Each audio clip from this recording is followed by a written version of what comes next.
प्रथम वर्ष राजनीति विज्ञान के विद्यार्थी हूँ। आज मैं आपको आपके प्रथम प्रश्न पत्र राजनीति विज्ञान के मूल आधार के अंतर्गत बहुत ही महत्वपूर्ण विषय राज्य की उत्पत्ति के विभिन्न सिद्धांतों के बारे में चर्चा करने जा रही हूँ। और राज्य की उत्पत्ति के दैवी उत्पत्ति का जो सिद्धांत है उसका आज हम अध्ययन करेंगे और इसी के साथ शक्ति सिद्धांत के बारे में भी जानकारी प्राप्त करेंगे। तो राज्य की उत्पत्ति के जो विभिन्न सिद्धांत हैं उनमें यदि हम दैवी उत्पत्ति का सिद्धांत देखें तो इसकी प्रमुख मान्यताएं ये हैं कि पहला राज्य मानवीय कृति नहीं है वरन ईश्वरीय कृति है। दूसरा, राज्य शक्ति का जो प्रादुर्भाव है वो पूरी तरह से ईश्वरीय है। तीसरा, राजा के सभी जो आदेश हैं न्याय संगत हैं और जनहित में हैं। चौथा, राज सत्ता पैतृक है। और पांचवी मान्यता जो है कि राज जो निंदा है वो धर्म विरुद्ध है। यदि इस सिद्धांत के समर्थकों पर प्रकाश डालें तो यहूदी धर्म, ईसाई संत, महाभारत, मनुस्मृति, 17वीं सदी में राजा जेम्स प्रथम,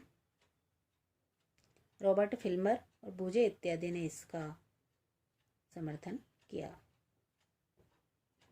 इसी के साथ इसकी आलोचना के भी कुछ बिंदु हैं कि कुछ विद्वान इसे सर्वप्रथम अवैज्ञानिक और अनैतिहासिक बताते हैं।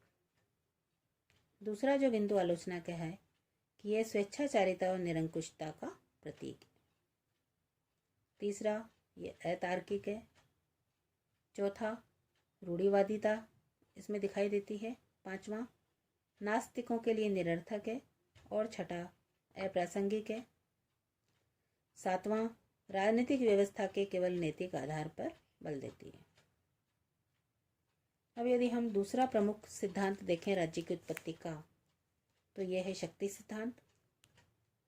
और इसके प्रमुख जो समर्थक हैं वो हैं लीकॉक, वोल्टेयर, जेंक्स इत्यादि। शक्ति सिद्धांत का जो विकास हुआ उसमें यूनानी सोफिस्ट विचारक कैलिक्लीज, प्लेटो, मध्यकाल में ग्रेगरी सप्तम और वर्तमान में अराजकतावादी फिर लेनिन, ट्रेटस्के, नीत्शे, हिटलर, मुसोलिनी का प्रमुख योगदान रहा। इसके जो मूल तत्व हैं उसमें पहला है कि राज्य की उत्पत्ति का एकमात्र कारण शक्ति ही है। दूसरा, प्रकृति का शाश्वत नियम शक्ति ही न्याय है। तीसरा, राज्यों की आंतरिक शक्ति व बाहरी बल प्रयोग के आधार पर। चौथा, जिसकी लाठी उसकी भैंस का सिद्धांत। शक्ति सिद्धांत की भी आलोचना के कुछ बिंदु हैं जिनमें पहला है कि केवल शक्ति से राज्य की उत्पत्ति संभव नहीं है। दूसरा, शक्ति राज्य का स्थायी आधार नहीं हो सकती। तीसरा, शक्ति सिद्धांत व्यक्ति की हीन प्रवृत्तियों पर आधारित है। चौथा, व्यक्तिगत स्वतंत्रता का अंत।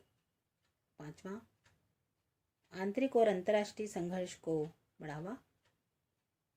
छठा, प्रजातांत्रिक परंपरा के विरुद्ध। सातवां, अस्पष्टता। तो इस प्रकार से राज्य की उत्पत्ति के दैवी सिद्धांत और शक्ति सिद्धांत को यदि हम देखें तो ये राज्य की उत्पत्ति के सर्वमान्य या प्रामाणिक सिद्धांत नहीं कहे जा सकते। धन्यवाद।